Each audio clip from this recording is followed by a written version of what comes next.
I think we can all agree that Georgia's probably the toughest opponent next football season for Tennessee, but it's not even the first or second most important game for the Volunteers. Do you not agree with me? Well, listen up. It's your Friday Locked On Vols.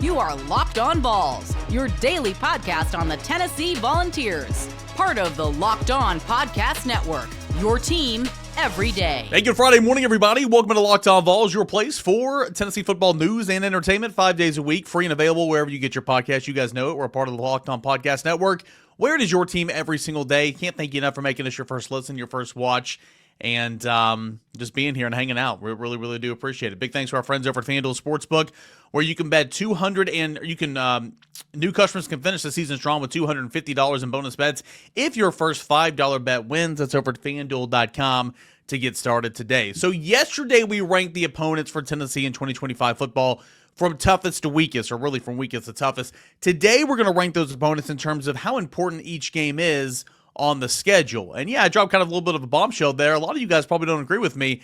I don't think Georgia's the second or the first or second most important game on the schedule. I'll discuss that here in just a moment. Super sophomores, we looked at some breakout freshmen from 2024. Yesterday, we'll look at some super sophomore spoilers.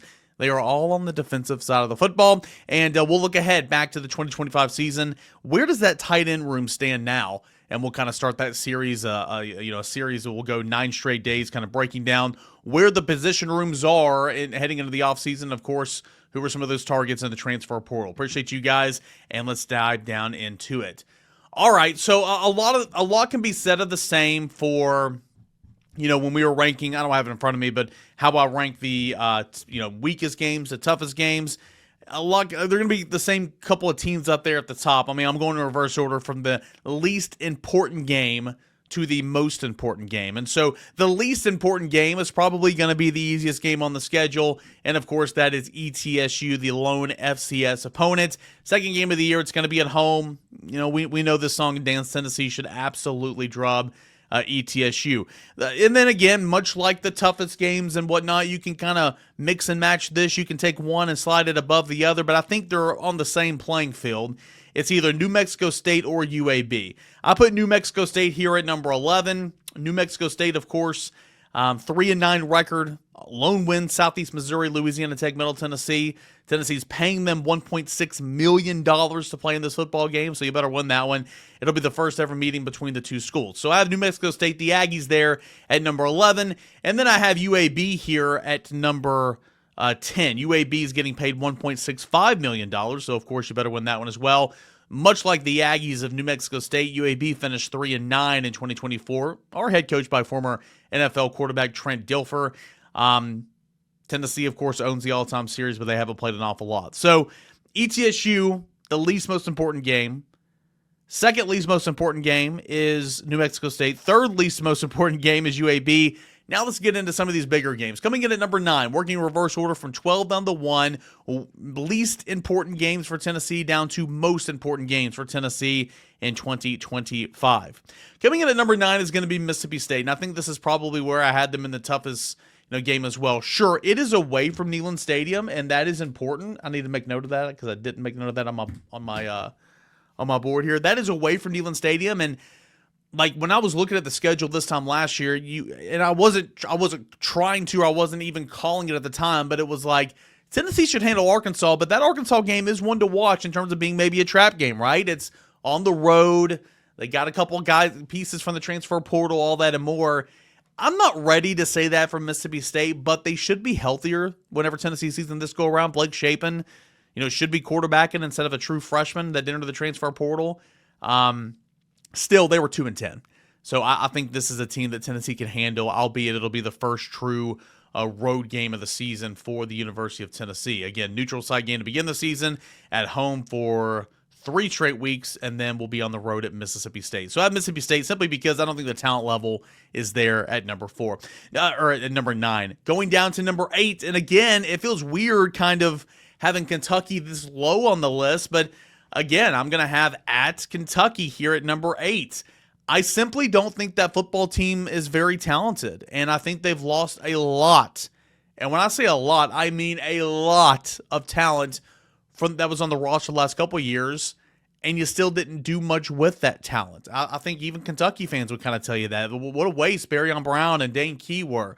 What a waste some of these quarterbacks were that, were playing in the NFL or have NFL arms and everything, but you just couldn't get the most out of them. Always a solid defense, but I just think the talent level for Kentucky is going to be down in 2025.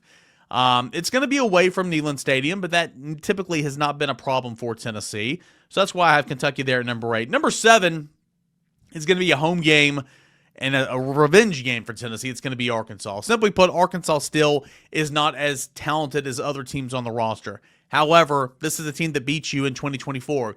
This loss is why you were on the road in the college football playoffs.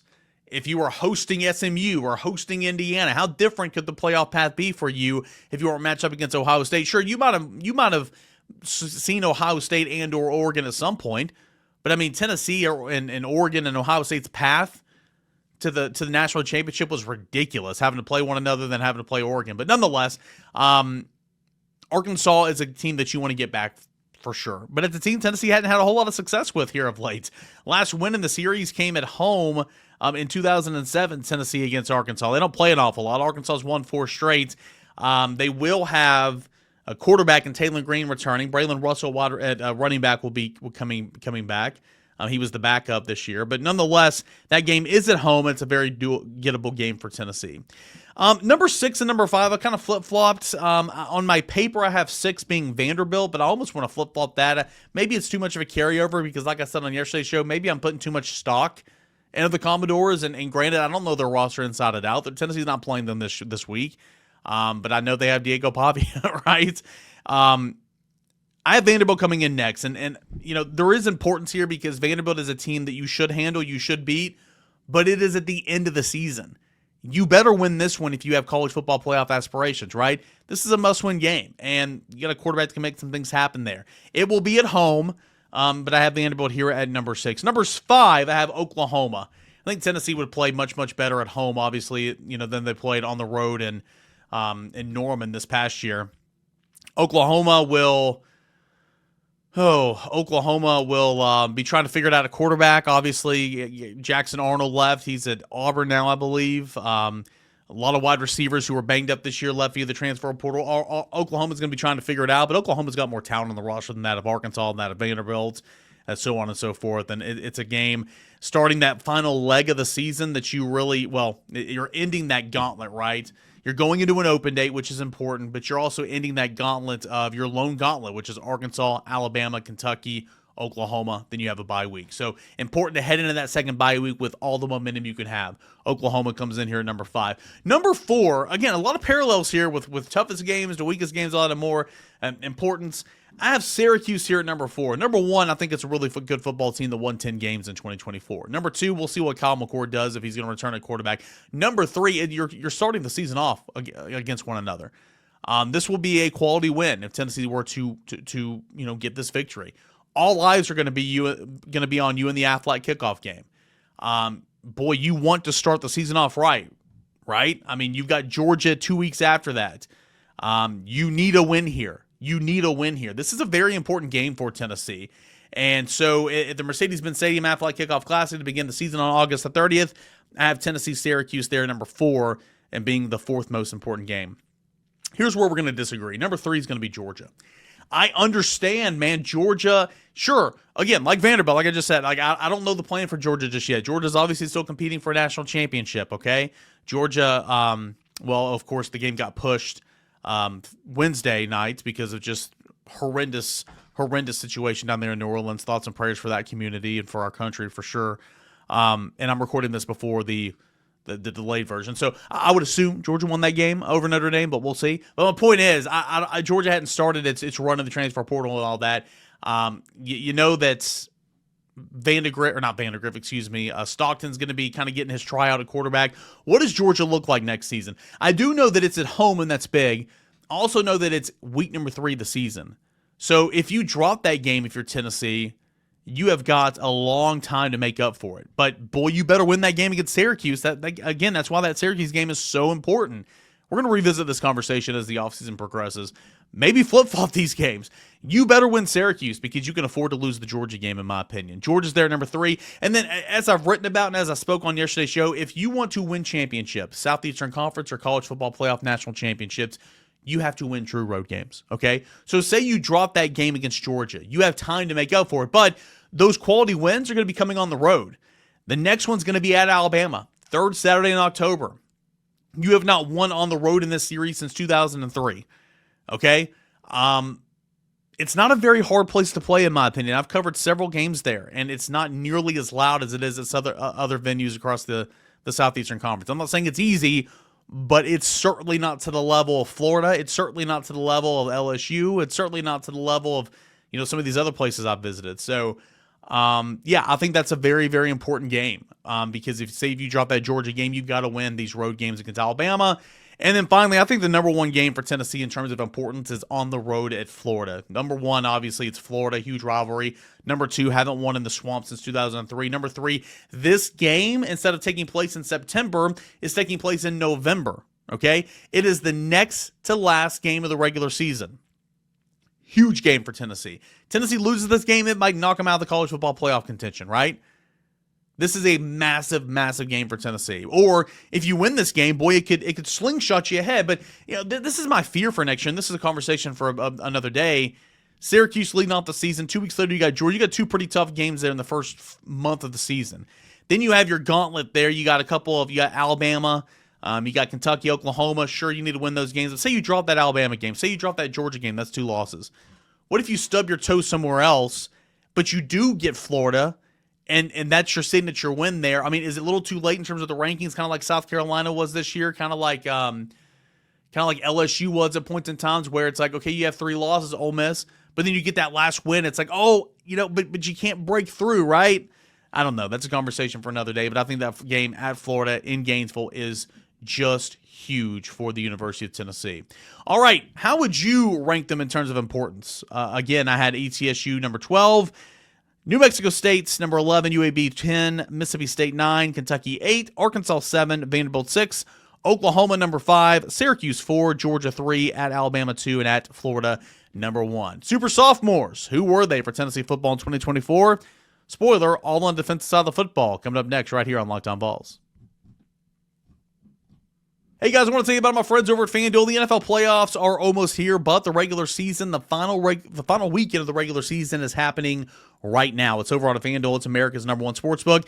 New customers can finish the season strong with $250 in bonus bets if your first $5 bet wins. FanDuel has so many ways for you to pick up that W. I love betting on the players that will score touchdowns and how many points each team will score. It really is thrilling. Not only can you bet on who will win the game, but FanDuel also has bets for which players will score said touchdowns, how many points each team will score, maybe in the game, maybe in the half, maybe in the quarter. Prop bets are endless over at FanDuel Sportsbook, okay? So just visit FanDuel.com today to join. That's FanDuel.com for your chance at $250 in bonus bets. That's $250 in bonus bets where you can make every single moment more. It's FanDuel. It's the official sportsbook partner and official sportsbook partner of the NFL. Hey guys, welcome back to your Friday morning edition of Locked On Vols. Yesterday we talked about the few freshmen that played, so like breakout freshmen. Today we're going to talk about those super sophomores, true sophomores, not redshirt sophomores, not redshirt freshmen, not second-year players, but true sophomores. So I guess that would be second-year players for the University of Tennessee this past football season. And when you think about those that really kind of are eligible on the offensive side, there's not many. There's not many at all. I mean, Ethan Davis is a guy. Technically, he's a redshirt freshman, so he's not in this conversation. Yeah, I mean, Deshaun Bishop's a redshirt freshman. Yeah, I mean, there's really not a whole lot to talk about on the offense side of the football, but on defense there is. And it starts with 2 cornerbacks. First one being Jermod McCoy, AP All-American, All-SEC. Really, really solid pickup. He was the best pickup for Tennessee in the transfer portal last year. And that's why, you want to be patient. And I understand fans are just saying, oh, Tennessee's just so slow. They haven't got anybody. I mean, they're falling so far behind. I mean, it's playing in the playoffs. That was your focus. Whereas if your season ended on November the 30th, whenever the transfer portal opened on the 8th of December, you were gung ho ready to roll. And for 12 teams, that just wasn't the case. But still, you need to be calm, patient, selective, like Tennessee was with Jermod McCoy last year, because that one hit. That one was a grand slam. Tied for the team leading interceptions with Will Brooks with 4. Broke up a team-high 9 passes. 4 picks were tied for the second in the SEC. 13 passes defended was third. A mark that ranked second in FBS among underclassmen. 90.3 coverage grade, according to Pro Football Focus. That ranked 5th nationally and second in the SEC among cornerbacks. Again, any way you want to spin it, Jermod McCoy was dang near elite in 2024. What a season he had. So, and that was only a second-year player, sophomore. So he was truly a super sophomore. We'll go to his counterpart on the other side, and that's Rickey Gibson. Jermod McCoy gets all the praise, and deservingly so. All Rickey Gibson did was just get better and better all year long. His ability to track the football, his ability to this closing speed, his ability to come up and help with the run, putting his nose in there with the football. I love it. I absolutely love it. He was really, really good. He finished the year with 32 tackles, 2 TFLs, 5 pass breakups. That was third on the squad. Pro Football Focus graded him out at 74.4, which is considered an above-average starter. 636 defensive snaps. According to PFF, get this. This is a really good stat here. Gibson allowed 247 yards and 3 touchdowns, okay, off 24 receptions when he was targeted 39 times. So, teams are wanting to stay away from Jermod McCoy, right? So they're going to target the guy on the other side. That's Rickey Gibson. 39 targets on the season. He gave up a combined 247 yards, 3 touchdowns, 2 of which, I believe it was 2 that went against Jeremiah Smith of Ohio State, and 1 was Ryan Williams of Alabama. So even when he gave up a touchdown or a big play, it was to an NFL guy. I mean, Rickey Gibson was really, really good. He's just going to continue to get better. So, and that's why, Tennessee, fans thinking Tennessee's just, oh my gosh, there's something terribly wrong out there. Culture, everything's doomed. Everything sucks. Tennessee's never going to get back. I mean, think about this. Your defense returns your linebackers and your secondary. And I sounded like Matthew McConaughey right there. Your secondary.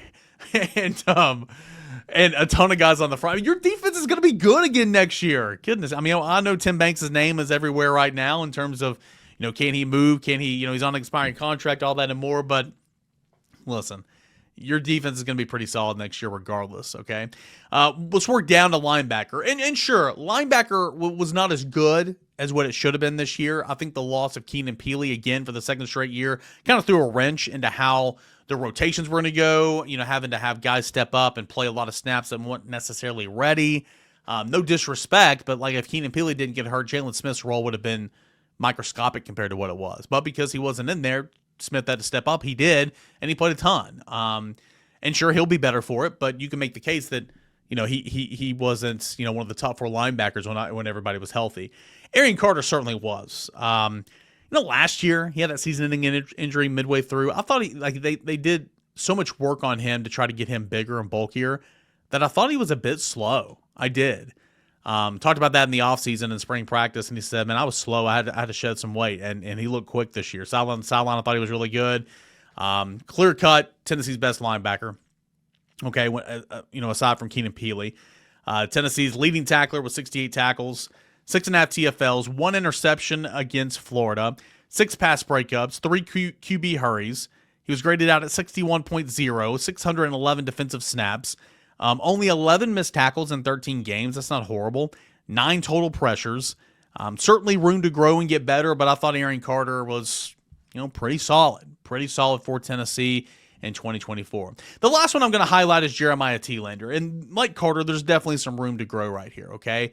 But certainly Thielander, he was going to be in the rotation anyway, but when Keenan Peely was out, Thielander stepped up and played a whole lot of football. 456 snaps, okay? Graded out at 64.5 according to Pro Football Focus. In 13 games, only missed 5 tackles. That's a really, really good stat. Thielander just needs to continue to grow with his out-of-box play, with in space. That's a challenge for any linebacker, okay? Getting out of the box instead of staying in the box and covering slot receivers instead of trying to track down running backs from A, B to C gap.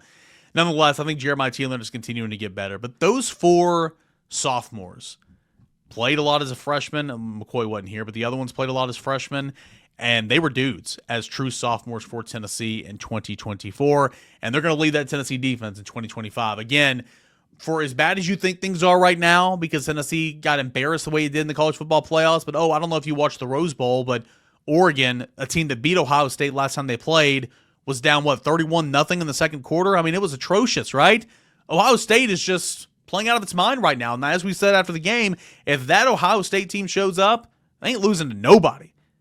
Nobody. And obviously, the best team left in the field right now since Oregon's gone is Ohio State. And like Dan Lanning said after the game, some days you just don't have it. Today, we didn't have it. Ohio State didn't have it against Michigan. But boy, did they have it last week against Tennessee, and they had it today against us. And there's been no truer statement.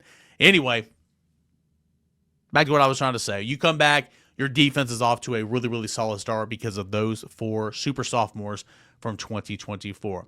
Okay, when we come back, we'll start our series of our position look-aheads. We'll talk about the tight end room for Tennessee football in 2025. That's coming up next right here on a Friday Locked On Vols.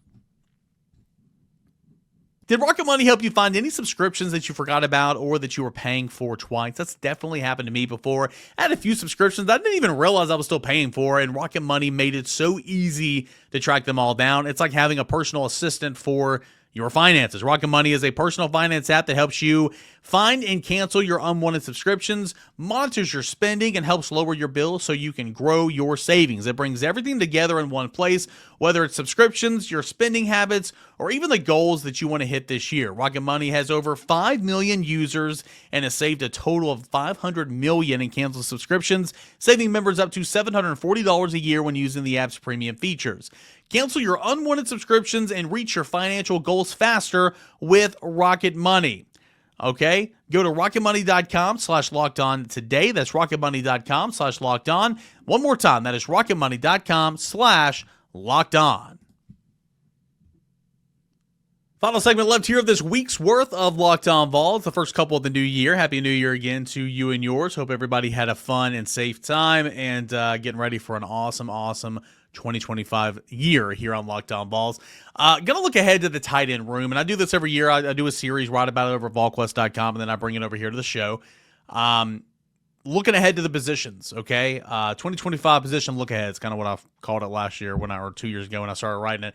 Today we're going to look at the tight ends, quite frankly, because I think it's a really, really good starting point, and we know exactly what that room is going to look like, okay? Hold and stay. I'm going to break this down, okay, before I get into that. Hold and stay. Who is back? Who is gone? New kids on the block. Who is back?